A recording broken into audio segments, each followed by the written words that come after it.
Hey, what's going on, guys? Mr. Gunner here, and today I got a little team deathmatch gameplay for you guys on Hazard using the G11. And I'll get to the gameplay in just a second. Just want to go over this opening route here. So I come up the right side, throw a couple stuns, check my corners over here, and then set up behind this little pool area, head glitch behind this ledge. And 99% of the time, you'll see a guy running right there, like that guy did across the golf course next to that little red flag. So I usually pick that guy off, and then I pop my head up here, and there's usually 2 to 3 guys back in the sniper tower area. Everyone likes to go back there when they spawn on that side. They spawn, just run up there. They're snipers, get a long line of sight across the middle of the map. Just try to wait for some vulnerable teammates to just walk across the middle of the map, and then they snipe them. So that's a good incentive to not run across the middle of the map. There's usually always people back there. I mean, I've never played on Hazard, and there hasn't been a guy in that back tower where I just killed that guy. There's always someone back there just sniping, so definitely wouldn't go that side. And I definitely wouldn't recommend you guys going on the right side at all. Do not go on the right side unless it's like an opening route where you know you can get there before someone else can. Because there's always someone just camping with like M16s and stuff like that. I definitely recommend this left side as you see right now. It's much wider and there's all these rocks that you can duck behind. Get nice cover. Get lots of cover. If you get into a gunfight that you don't like or whatever, you can duck behind one of these rocks, gather yourself, and then pop out and shoot or whatever you want to do. So that's nice. I would definitely stay left side. Wouldn't go middle. If you went middle, stay to the outskirts of the map, or stay to the sides of the middle. Don't just go running right up the middle. But I wouldn't do it at all. I just stay on the left side. And the right side, I'd only go up if it was an opening route, because I've had a guy sit there the entire game with an M16. It was just pretty sad. So that's just my tip as far as that goes. Look at these guys noob tubing. Like, really? That guy noob tubes me, then that guy tries to noob tube me. It's actually kind of good because I have flak jacket on, so when they noob tube me, I can easily shoot them. The noob tube won't kill me unless it direct impacts me or unless I'm already weakened. So I'll have that guys using ghosts. Half their team's using ghosts and the other half's noob tubing, so kind of got screwed on the enemy team here. But noob tubers are actually pretty good when you're using flak jacket because they're not smart enough to look at your suit before they shoot. If they were smart, they'd look at your flak jacket suit, see that you have flak jacket on, and they would press left, whip out their regular gun instead of their noob tube, and actually shoot you. But they're not smart enough, so they just noob tube your flak jacket suit, and then by the time they reload their noob tube or switch back to their regular gun, you kill them. So it's kind of like free kills against the retards that noob tube.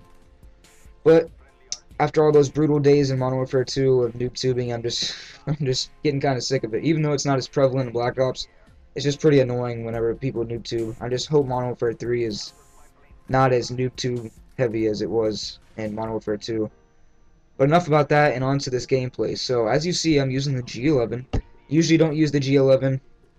Usually stay away from all the burst fire weapons and the single shots like the G11, M16. Don't really use too much. The M14 and the FAL, I don't use at all. I've used the M14 a couple on my custom class, but never used the FAL on actual class. I've only picked it up. So I tend to stay away from all those burst fire weapons and stuff like that. They just don't fit into my playstyle at all. Burst fire are known for long range engagements and defensive playstyles, which is basically the complete opposite of what I do. I rush in there and I usually use submachine guns or like high fire rate assault rifles, stuff of that nature. And I also play on a relatively high sensitivity. I play on a 7 sensitivity, so burst fire and single shot weapons don't really fit into my sensitivity. They're just not really my cup of tea, if you want to put it that way. I just usually stay with the submachine guns because it works perfectly in my playstyle. I'm constantly rushing around. I can check my corners really quickly, just whip my gun around back and forth, and I can constantly be churning around on people because when you rush, you're constantly having to turn your scope. So I tend to stay with a higher sensitivity. Most commentators and most people that post gameplays to YouTube are usually around like a 2 to 4 sensitivity because that's when you're most accurate. I've heard that's what people say, and I tend to believe it because when you're using a high sensitivity and you try to move your scope, it kind of flies around everywhere if you're trying to use like a burst fire. But if you're like Wings of Redemption, like have a defensive play style, you're going to want to slowly like just concentrate perfectly on aiming and hitting them like dead in the chest and killing them. Really simple like that. So that's basically as far as the sensitivity goes. That's also why I don't use burst fire. And I mean, they're just not really for rushing. I use burst fire on this gameplay just because it's Hazard and it's a huge game or a huge map, and I wanted to change the pace up a little bit with the G11 because I know I don't upload assault rifle gameplays hardly ever, and whenever I do, they're not burst fire weapons. So I figured I'd change it up a little bit. Since Hazard was a huge map, I took an advantage using the burst fire weapons and got a nice little 36-4 gameplay. Ended up getting like a 22 gun kill streak in here too with non-lethal kill streaks. So that was kind of nice. Hope you guys enjoyed this gameplay. I think I get the final kill cam up here in a second. Yeah, I killed this ghost kid. I missed him like 3 times. I'm not very good with the burst fire weapons since I don't use them too much, but that's the end of the game, guys. Hope you enjoyed it. And here are some previous videos that you guys might have missed. The first one you probably missed. It only had like 30, a little bit over 30 views. The sub boxes in YouTube were failing. I don't even know what was going on with that.